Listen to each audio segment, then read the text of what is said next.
what's up, friend? You are you interested in lack of skill? Yeah. Or maybe some suck. I'm just a new guy for the love of game.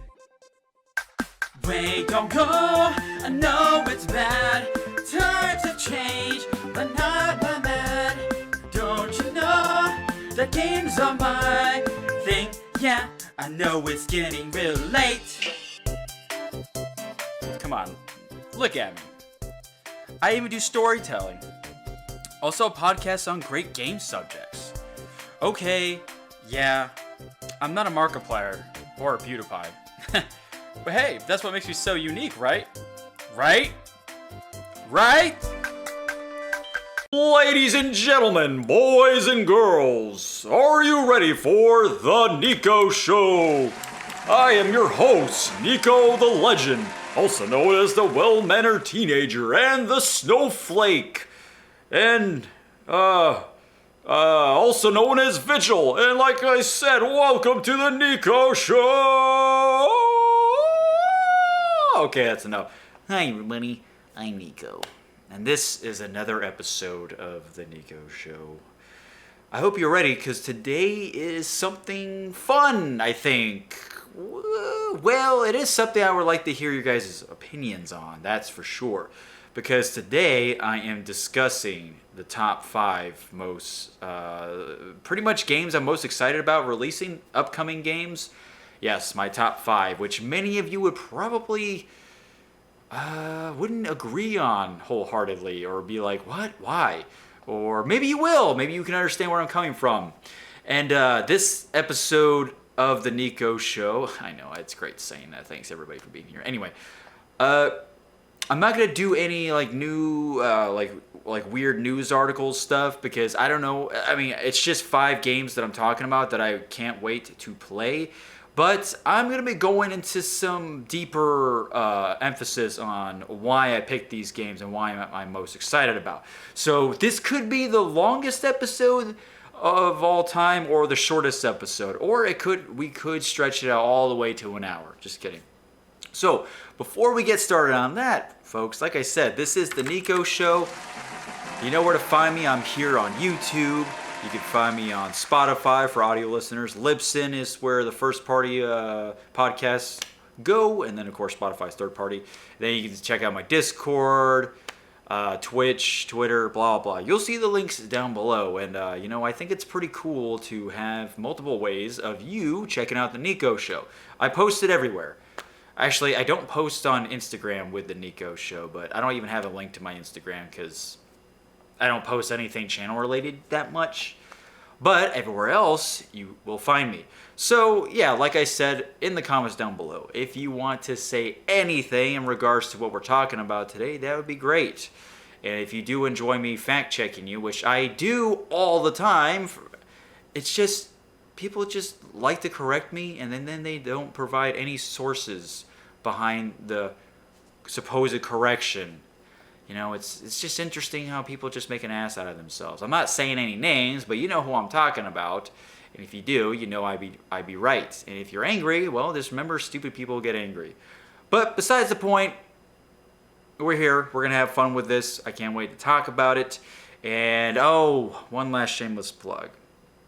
Let's Plop. You don't know what a Let's Plop is? Well, let me tell you, Let's Plop is this brand new Let's Play channel I've been doing for the past few months, bringing back the classic, I guess, way of playing games that you've seen oversaturated on the YouTube channel, or really anywhere. But nowadays, people just do Twitch clip highlights or Twitch plays and walkthroughs, just long, boring videos. But if you miss those days of episodic adventures that remind you of the good old days of the JonTron era of Gang Grumps, then you'll find this on Let's Plop. Instead of just me and one other person only, it's me and a bunch of other people that I partner with. So it could be me with, let's just say, for example, friend A, and then another game we play all the way through, or play whatever, do commentary over. Game 2 could be me with friend 2, and then another game, me with friend 3. So who knows who I'll be playing with, but it is my dumping ground on me doing Let's Plays for games. So if you are missing those days, the good old days of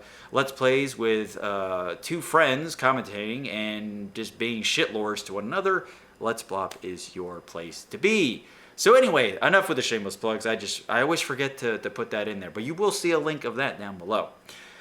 So let's discuss why I've been wanting to do this top 5 upcoming game releases.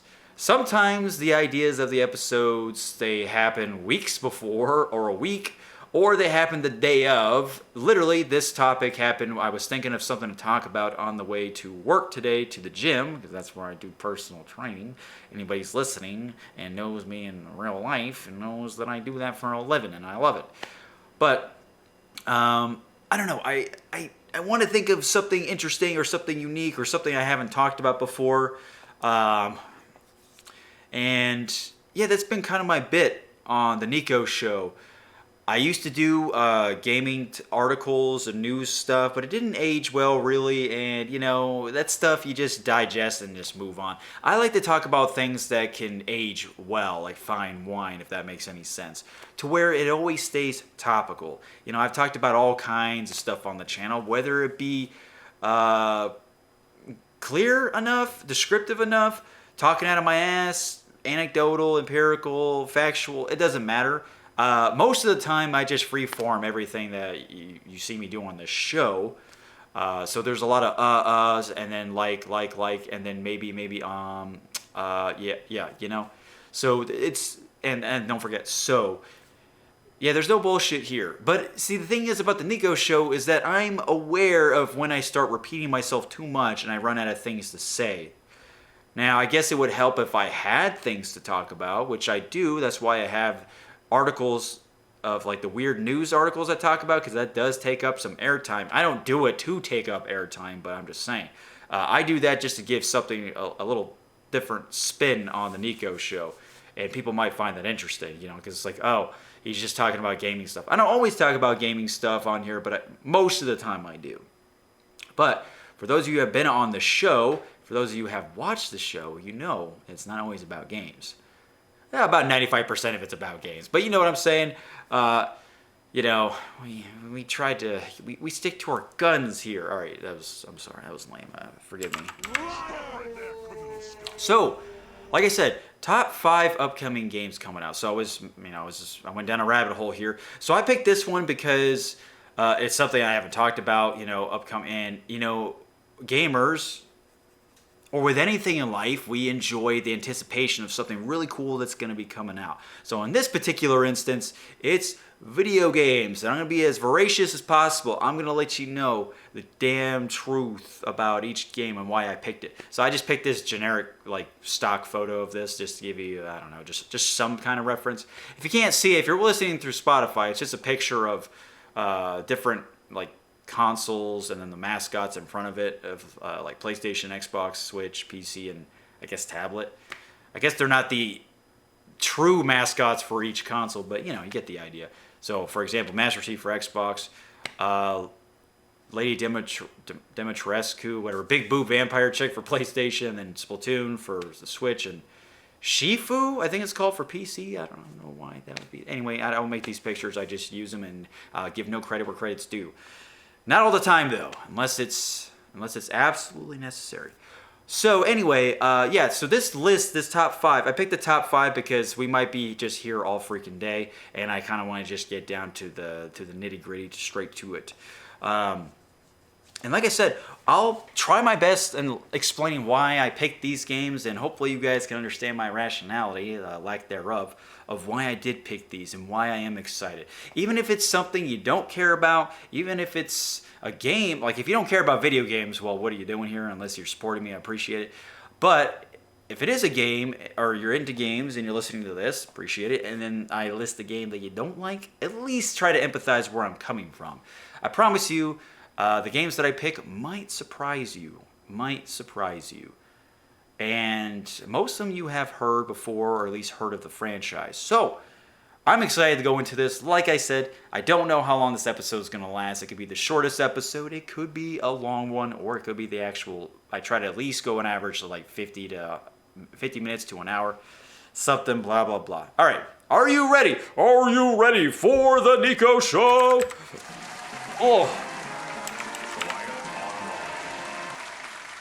Oh man, I hear leaves outside my garage door. Yeah, garage door, you heard me.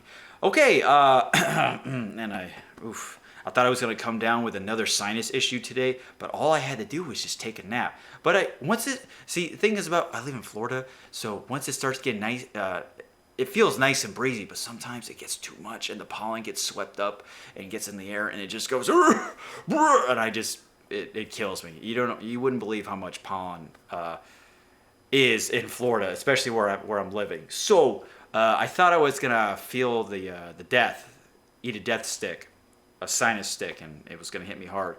But I got lucky, and I didn't want to go through another sinus infection issue because I got that 2.5 weeks ago, and it sucks every time. Although the last time I got it wasn't as bad as the first time I got it in the beginning of the year. So that's something, and a victory in itself. Anyway, so let us begin with the top 5 upcoming games I'm most excited about. I don't know. I'll have a more summarized title when this episode releases. So this goes in no particular order. This is just, like I said, stupid I have to say this, but this is just my opinion. All right, there, disclaimer. But no particular order. I just have it listed. Although there is one that I do want to put last as like a surprise, but trust me when I say this, there is no like, oh, number 1 is the most I'm excited about. Nah, it's just whatever. Okay, now I'm gonna get this one out of the way because it's pretty. It's something I just talked about on the last episode. It's Pokemon Scarlet and Violet for the Nintendo Switch. Now, I guess if you want to know more about Pokemon Scarlet and Violet, you just look at the previous episode. So why am I picking a Pokemon game? And I honestly, I can't help myself. Pokemon games have been with me for a long time. It's a part of the Niko nerd DNA. I've been playing Pokemon since I was 8 or 9. Shit, I remember renting it back in the day. My final days of living in Missouri, of all places, before I moved to California again. I rented Pokemon, saw the VHS in a video rental store. Had no idea what it was, but it looked interesting enough. It was the best one I could have gotten. It was the VHS that showed Charmander, Bulbasaur, and Squirtle on it. It had all those episodes of Ash getting his best homies, and that's where I fell in love with Charmander, Squirtle, and Bulbasaur, but mainly Charmander. So you might have an idea of why I like Charmander so much. My favorite Pokemon of all time. So, here's another additional tip, not tip, but just a little fun fact. That was the first time I rented South Park as well. I had no idea South Park was going to be a raunchy cartoon comedic or comedy show. Neither did my parents, so we're okay. Stop right there, criminals. That's my parents after I watched the South Park movie in theaters, and they chased me out, and then I just fall off a cliff and die. Okay, so I rented it. I rented the Pokemon. I loved it. And then I moved to California, and then I was introduced to the video games. I got Pokemon Blue version. I know I said Charmander is my favorite, and Charizard would have been red version. But Blue's my favorite color, so I went with Blastoise. And I still have the game to this day. And that's, as soon as I started playing that game, that's when I truly became a part of the Pokemon became a part of the Niko DNA. So, it was a big deal, and I haven't stopped playing Pokemon games since. Back when I started, I was watching the show, I was playing the games, I collected the cards, got the merchandising, literally everything was merchandising Pokemon. I was obsessed. But how could I not be obsessed? A lot of people on this, millions and millions of people on this planet know what Pokemon is, if not everybody. Or, if you don't believe me on that, millions and millions of people are Pokemon fans. And they have been for a long time. And they come in at different generations. That's the cool thing about Pokemon, is there's so many different generations. Pokemon Scarlet and Violet is the 9th generation, okay? So I've been playing Pokemon games since Gen 1, and it's been a great ride, and I don't regret it. And, I know I'm 32 years old still playing Pokemon, but like I said, it's a part of my DNA. It's not going anywhere anytime soon. You can call me the Cadult of Legend, okay, instead of Niko the Legend. Cadult of Legend, the Legend. I don't know. But if you understand where I'm coming from, and you understand why Pokemon can be so awesome and so addicting, despite it maybe being for kids mainly, but trust me, adults love it too because they grew up with it. Everybody has a time and place when they get into Pokemon. Doesn't matter what generation. Just, what, boom. So, Pokemon Violet and Scarlet is coming out at the end of this year, and I'm really, really excited about, besides it being Pokemon and the origin story of Pokemon for me, a little quick summary, is the fact that it's going the open world route, so it's going to have hopefully the Pokemon Arceus gameplay elements in it that I love so much about Pokemon Arceus, like the real-time running into Pokemon, catching them, and then moving on to the next thing, and then everything just seemed like a seamless transition. Soundtrack was amazing in Arceus, and then, you know, the graphics look better in Pokemon Scarlet and Violet, so that's always a plus, but, you know, Pokemon Arceus, I got over it. I don't play Pokemon for the graphics anyway. So, I'm excited, and it's the next generation. Pokemon Arceus was a spin-off game. The last generational Pokemon game was Sword and Shield. It came out like, what, 2018, 2019? So 2022, we get the 9th gen. And I'm excited to explore the new region, catch more Pokemon. The same bullshit, blah, blah, blah, over and over. But hey, it's a great time every time. And I think this might be one of the best ones because if it has a mix of Arceus and standard Pokemon games, like a hybrid, that's great enough in my books. And plus, the starter Pokemon look great. So, you could tell, this is just proof in the pudding that I'm still addicted to Pokemon, and it's always a blast to just play it. Yeah, give it a shot. Every game that I list on this top 5 list, give it a shot, all right? Don't, if you haven't tried it, don't knock it until you try it. I don't know, I know that's easier said than done because we knock things all the time, and we like to judge a book by its cover. Everybody does it. I do it, especially in a library. Especially in a library, I do judge a book by its cover. So that is, let's just say number 5. Okay, so Pokemon Scarlet and Violet, it releases at the end of this year, and for the Switch, and I can't wait. I have a friend that comes over. Anytime a big Pokemon game comes out, I have a friend that comes over, and we play the hell out of it for like the whole weekend. It's a great time. We become a bunch of fat asses ordering snack food, pizza, whatever, just eating whatever the fuck we want. And then just nerding out and just becoming fat lards on a couch. But hey, don't we all do that anyway with watching TV shows or whatever? We're always sitting, always sitting. Even when I work out, I'm sitting. Even when I work out. Okay, that's number 5.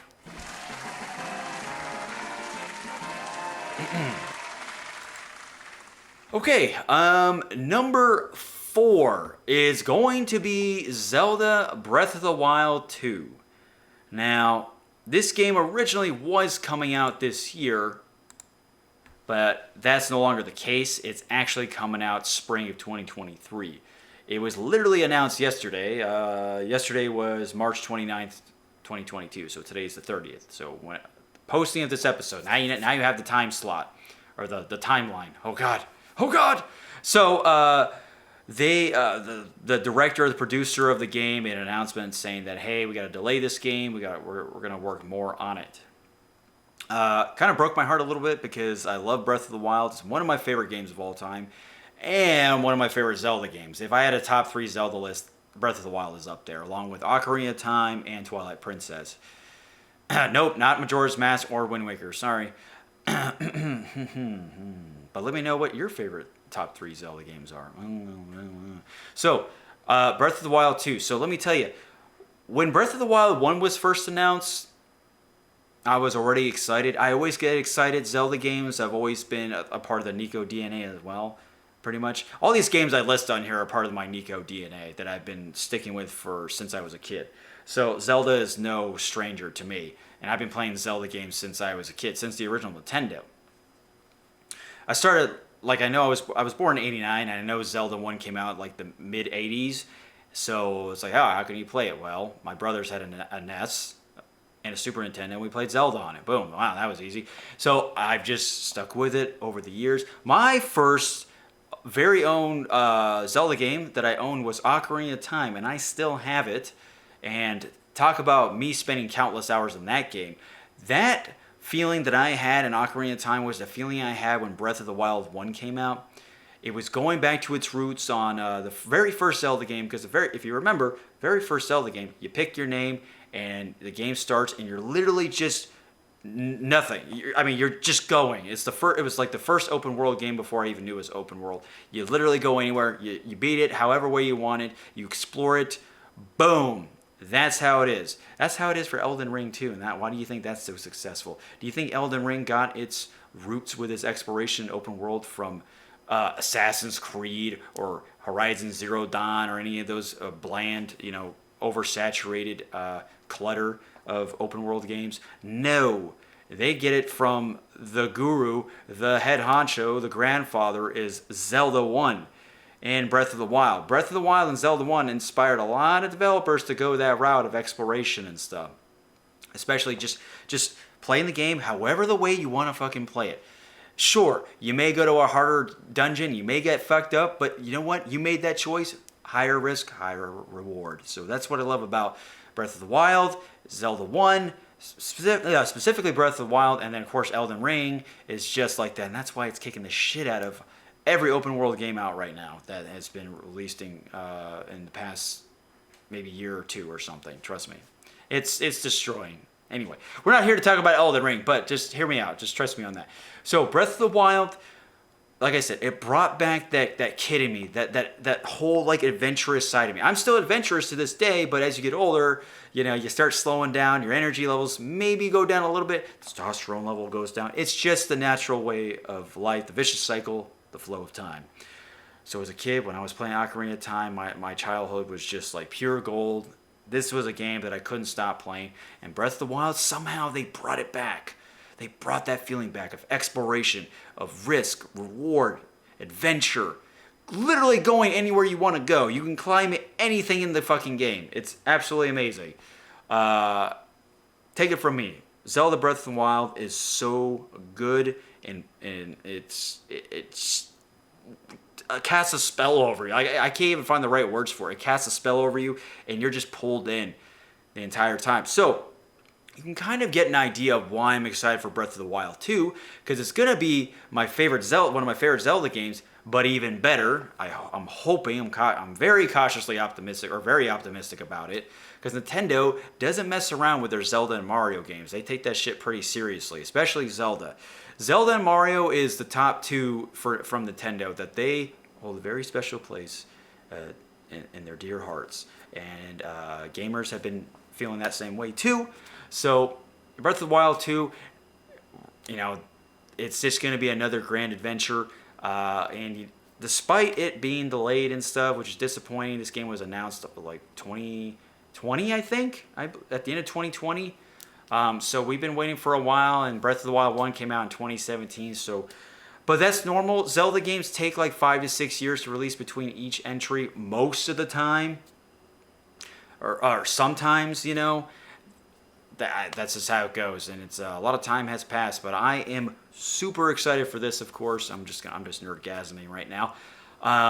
In Breath of the Wild, you were mostly on solid ground, okay? That was the biome where you're mostly on land. It's a very grounded game, even though you can paraglide anywhere from like mountaintops to waterfalls to this and that, right? It was pretty, there's a lot of, it's very versatile, a lot of verticality in the game. But this time in Breath of the Wild 2, you get to go to sky biomes, sky levels and stuff, sky islands and all that, instead of just being more grounded. And I'm hoping they have a lot of subterranean stuff too, but we'll see. But from what we've seen, it takes place in the sky a lot and the ground. So I'm excited about that. I'm hoping they just do a good job. And I'm going to be playing that from day one. And it's crazy. Breath of the Wild, it's still in the back of my mind. I always have an itch to play that game because it just never gets boring to me. That's just me. So that's number 4, Zelda Breath of the Wild 2, or the sequel to Breath of the Wild. They don't have an official name yet, so yeah, how exciting, right? I wonder what it is going to be called. Like I said, they're being very hush-hush about it. They're just treading lightly. They don't want to get people too excited, so the disappointment is just... Whew.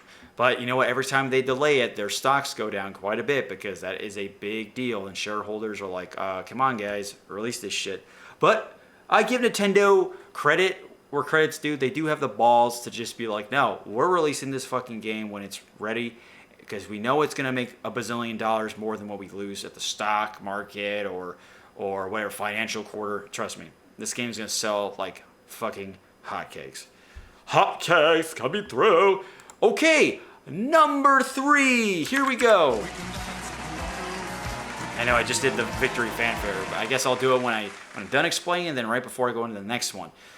Okay, Diablo 4. Uh-oh, retard alert. Retard alert, class. Okay, hear me out. I know Activision Blizzard hasn't been the best company over the past decade, really. I think, yeah, they haven't been doing well since Diablo 3. My opinion, since Diablo 3. That was the start of the shitty escapades of Blizzard. Actually, you know what? It could start further back. Some of you may argue there was Mist of Pandaria or even Cataclysm is when Blizzard started taking dumps on the quality of their games or expansions, whatever. But I didn't play those expansions because I didn't care about WoW for a long time. I'm very off and on with World of Warcraft, very off and on. But I would say for me it started with Diablo 3 because when Diablo 3 launched, you couldn't even play the fucking game for like a whole week. Air 37, everybody made memes about it. Jay Wilson, the director of the game, what a schmuck. Eventually he left, thank God. Diablo 3 was just a big disaster. It was definitely a far cry of what Diablo is supposed to be. What is it supposed to be? Oh, I'm glad you asked. Dark, gritty, and not looking like a World of Warcraft mod. This in Diablo skin with Diablo skins. Yeah, I'm talking about the graphics. They were pretty bad. The loot system was terrible. The Paragon system was bad. The story was shit. The only thing that was really good about Diablo 3 was Reaper of Souls, an expansion. But the damage was done, folks. The system was there. The auction house screwed everything up. The economy did that, and then nobody could play the game when it came out. It was a bad time. A very, very bad time for Diablo fans. And listen, I've never been a die-hard Diablo fan, but I really respect Diablo and what it is and what it has done to the gaming community, especially with action RPGs and loot RPGs. They were just the kings. Starting with Diablo 1, let me tell you, Diablo 1 back in the day, when that shit came out, I was scared shitless. That game would terrify me. And I'm definitely not the only one. It would terrify everybody else. You can just ask my two brothers. They were terrified too. Especially when the butcher comes out and says, fresh meat. You know, I was hiding underneath the table when that shit was happening. I was, no joke, I was physically hiding underneath a table because I was so scared of that game at the time. I was like, that game came out in 95, but we didn't get our IBM computer maybe like a couple years later. So I was maybe like 6 or 7 at the time, 7 or 8, whatever. I was a wee lad, and that game scared the patootie out of me. And then when I gave it a shot to play Diablo 1, I couldn't even make it like past the butcher or to the butcher. That game was horrifying to play. But I respected the craft and what Diablo offered. It was a great loot game, and then Diablo 2 comes out, and that just sets the world on fire with awesomeness and popularity. That's the game that really put Diablo on the gaming landscape. It was incredible experience to play that. So whatever you liked from Diablo 1 was just made a million times better in Diablo 2. It was a great sequel. And then, you know, I was playing that for a while. My two older brothers were the ones that were really addicted to it. Not saying that's a bad thing, because like I said, the game was just a lot of fun. Countless people played that game and were addicted to it. It was like you know, like equivalent to like Counter-Strike or something, or people playing Dota or League of Legends. You know, it was just so many people playing this stuff. In Diablo 2, you know, they remastered, they resurrected it, they brought the game back after so many years. And you know what? I think the game, if I were to play it now, it'd probably be a good time. But you know, I got done playing Diablo 2 many moons ago. You know, because the game has been out for so long. And then Diablo 3, I was playing that for a while when that shitstorm came out. and I'm kind of just over it, and I want to wait for Diablo 4 because for what I've seen from Diablo 4, despite all the Activision Blizzard sexual allegations, lawsuits, and crappy quality, PR, public relations has been shit, quality assurance, everything, games, they've been failing pretty hard recently. Don't take it from me. You can just look it up all over the place online. So Diablo 4 to me is probably the final bastion, the final hope I have for Activision Blizzard. Blizzard specifically. Activision can just burn in hell. So hopefully, since Microsoft is bought out Activision Blizzard, or they're still trying to finalize the deal, I hope they, really put their foot down and put that quality of life, breathe new life into this company that has been consumed by another shitty corporation. Activision is a piece of shit. But Microsoft, they're not that great either. They're kind of a shitty corporation just company. But I'm hoping Blizzard just doesn't get stomped by these big companies, and I hope that Diablo 4 is good. So far, it looks to be a million times better than Diablo 3. We still got to know about a lot of stuff about it, like the end game, the loot, the type of loot you get, and just like the 101. Like we need to see this game actually being played by a developer. Just make it on the ground, release the beta, all this stuff. Anyway, you get the idea. It just needs to stick the landing, and it comes out a year from now, hopefully.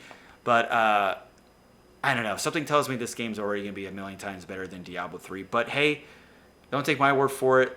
Much can change within a year. This game has gone through, it's on its third game director, so who knows what direction it'll take in a year's time.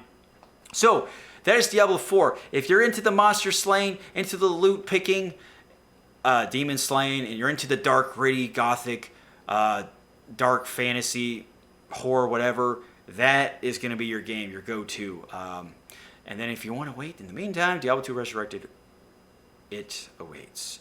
So, that is number 3 for me, Diablo 4.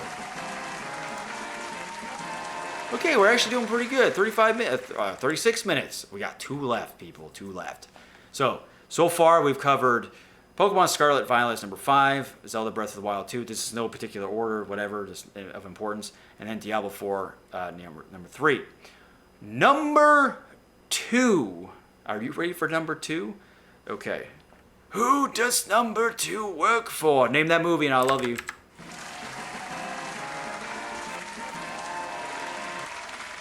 Number 2. Now this one is an easy one because I've been talking about it on my channel lately. Oh, that was a dead giveaway. If you're listening on Spotify, I'm about to let you know, don't worry. Chrono Cross Remastered, or aka the Radical Dreamers Edition. Okay?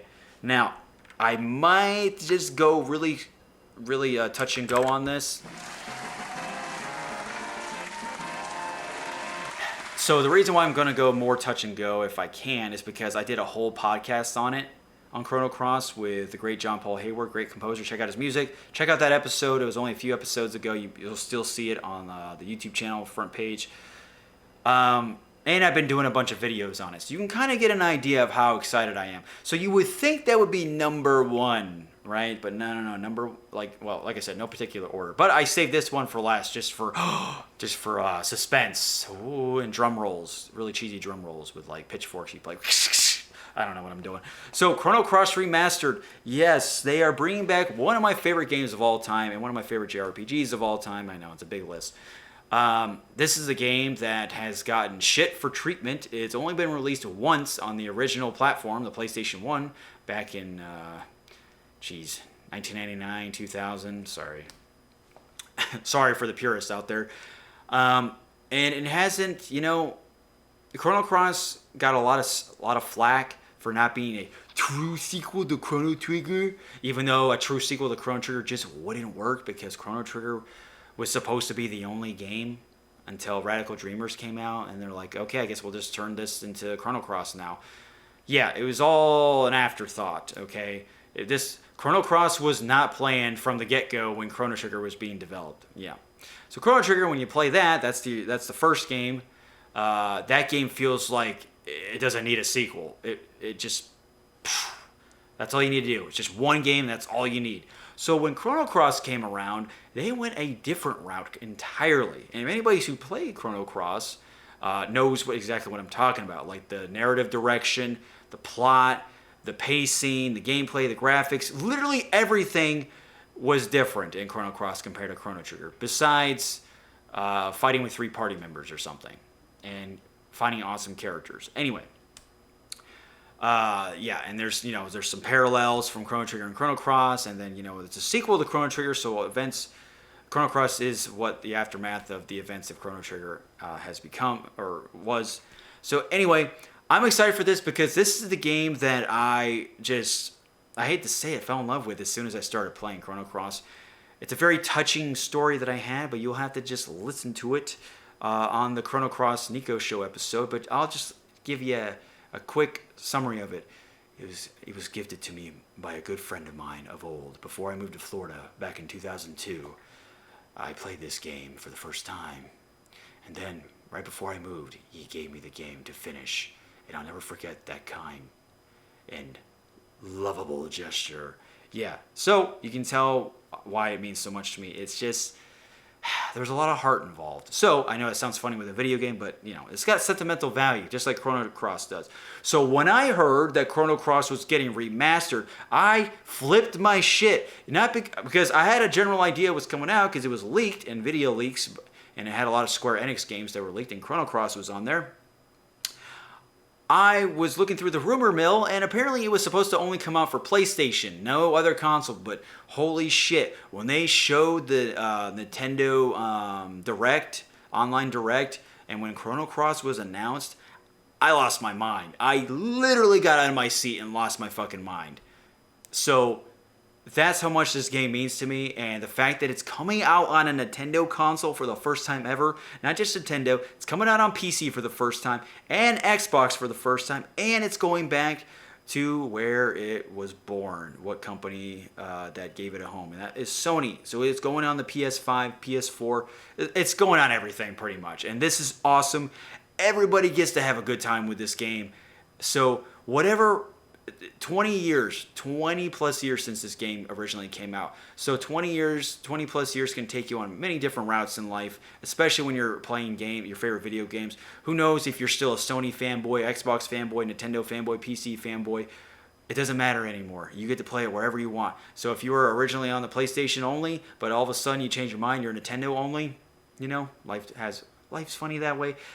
Don't fret. Chrono Cross is coming your way. So I'm excited because it looks so good. They're doing a great job with the remastered. They're putting a lot of thought and heart and kindness to it, inventing new music, new ways of playing. Anyway, you get the idea.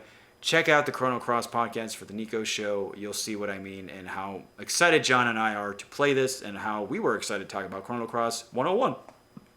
So that is Chrono Cross Remastered, and that comes out April 7th. So you'll be seeing me streaming that game very soon, sooner than later. And that is number 2 on the top 5 upcoming games I'm most excited about. All right, are you ready for number 1? Now, there's a reason. You'll know as soon as I say it why I picked this one too. And this was a big surprise as well. I love the game surprises where it's just straight out of left field, curveball all the way, and it just gets you excited. It makes you want to. You just feel like a kid again. I don't even care if it's nostalgia glasses only. You're just gonna want to dive right back into it because those feelings of you being a kid are gonna come back. Trust me, nostalgia is a hell of a thing, and sometimes nostalgia makes us too blind to the truth of like if these games have aged well over time. But you know what?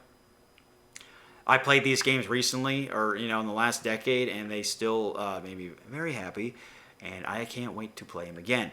So number 1, I had an itch. Don't worry. It looked like I was picking my nose. Oh, I'll pick my butt. Number 1. Are you ready? Is the Teenage Mutant Ninja Turtles Cowabunga Collection!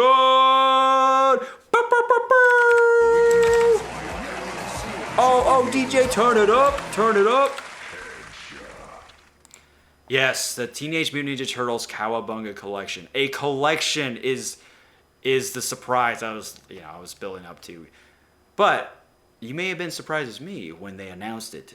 Now, Ninja Turtles. That is also something else that has been with me since childhood, since birth. I think I was born inside of a turtle shell. I don't know. Because Ninja Turtles, thanks to my brothers, I've always been into. As soon as I started remembering how to remember, like days, and things that have passed in time, over time, whatever, Ninja Turtles has been in my DNA probably just as long as Zelda has, but Ninja Turtles holds a very special place in my heart, and it's a special place in a lot of people's hearts, millions of people. And this is something I'm really excited about because this isn't just like a 2-game collection or a 3-game collection and you're spending $60 on. This is a 13-game collection for $40. And these are most of these turtle games are games that have never been on in America or in Europe, have only been in Japan. They're getting localized, they're coming over to the States, and I'll be able to experience them for the first time. So you get games, for example, like all the original NES games, like Turtles 1 through 3, Turtles in Time on the Super Nintendo, Tournament Fighters on the Super Nintendo. Tournament Fighters on the Genesis. Tournament Fighters on the original NES, which I had no idea there was a fighting Turtles game on the NES, which I am kind of curious about. And then you get the Turtles like Game Boy games, like I said, Genesis, Game Boy, Super Nintendo, NES, arcade. You get the arcade Ninja Turtle games too. So it's exciting so far. Sounds great, right? Even if these aren't even the best ports, the fact that they're just putting them in there. Capcom does a good job with their collections because they don't just put 1 or 2 games. They put like at least 5 at the minimum, 5 to 10, and they don't even pay you that, charge you that much, which is awesome. For example, like the Capcom Beat 'em Up bundle. Sure, they could have added a lot more, but they added like at least 7 to 10 or something like that. They added a lot. So I'm excited when I see that Konami and Nickelodeon somehow, this holy matrimony that seems like not very matrimony, is making this a dream come true if you think about it. Because this is something that many people were just like, what the fuck? Because seriously, this was out of left field. And oh man, if you watch the trailer, it's exciting. Because guess what? There's another Ninja Turtles game that's coming out that's a continuation of the original old school, Ninja Turtles cartoon from the 80s and 90s, the movies and the old games that you remember. They're going with that traditional art style or look of the Turtles, and they're putting it in a modern look, with this new Shredder's Revenge that comes out. So that's a lot of Turtles in 1 year, so you can kind of get why I'm excited about this. I know, a lot of nerdgasming around. But Ninja Turtles has always been with me and you, collecting the comics, games, watching the movies, listening to the music, playing with the toys. I can't tell you how many times I played with the Ninja Turtles action figures. I mean, shit, dude. Ninja Turtles was the tits. And it still is. It's still alive well to this day. And when kids of all ages, especially in this day and age, that are used to their shitty battle royales and Fortnite dances, they're going to get a chance to, if they decide to. Hopefully, you have good parents who played these games back in the day and they're going to buy it for you. You'll get to experience what I did when I was a kid, what I played as a kid. Just be careful of Ninja Turtles 1. That game is bastardly hard. It's one of the most difficult games of all time. It's crazy. But everything else is going to be great. And I don't know when that game comes out, but hell yes, it's worth $40. Just like hell yes, Chrono Cross Remastered is worth $20. Fuck yeah. And then, you got Pokemon, Scarlet Violet, Zelda Breath of the Wild 2, and Diablo 4. This was, to me, a pretty solid fucking list. You notice how I don't have any shooters on here? Because shooters suck these days. Battlefield 2042, balls. Halo Infinite, balls.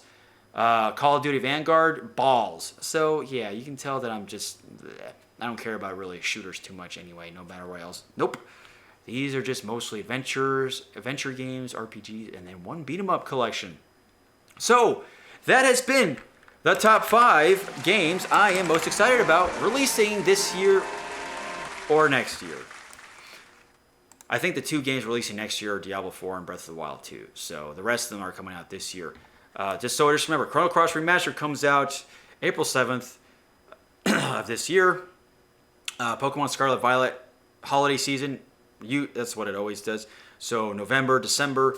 Cowabunga collection, Ninja Turtles, maybe in the summer, maybe like May or June or something. We don't know yet. Breath of the Wild 2, spring 2023, and Diablo 4, I'm guessing spring 2023. So, a lot to look forward. There's a million bazillion other games that are releasing this year and next year, but hey, these are the ones that matter the most to me that I can't wait to enjoy. So, if these are games you've never heard of and you're a gamer and you want to give the franchise a shot, I recommend whatever I mentioned in this list already of previous entries, and it's time to get excited. I'm excited to be, like, a lot of these games really touch the child heart of mine, especially the Ninja Turtles and Chrono Cross in Pokemon. Oh, and Zelda. Oh, and Diablo. See what I mean? See what I did there? Anyway, folks, I have been your host, NikoTheLegend. I hope you did enjoy this episode of The Niko Show. I'm also known as the well-mannered teenager, the snowflake, and the rambling idiot, and Vigil. If you like what you saw today, feel free to subscribe to the podcast, whatever, links down below, and feel free to check out Let's Plop. I hope to see you guys there. Okay, Pathfinders, I'm signing out. Don't forget to rumble.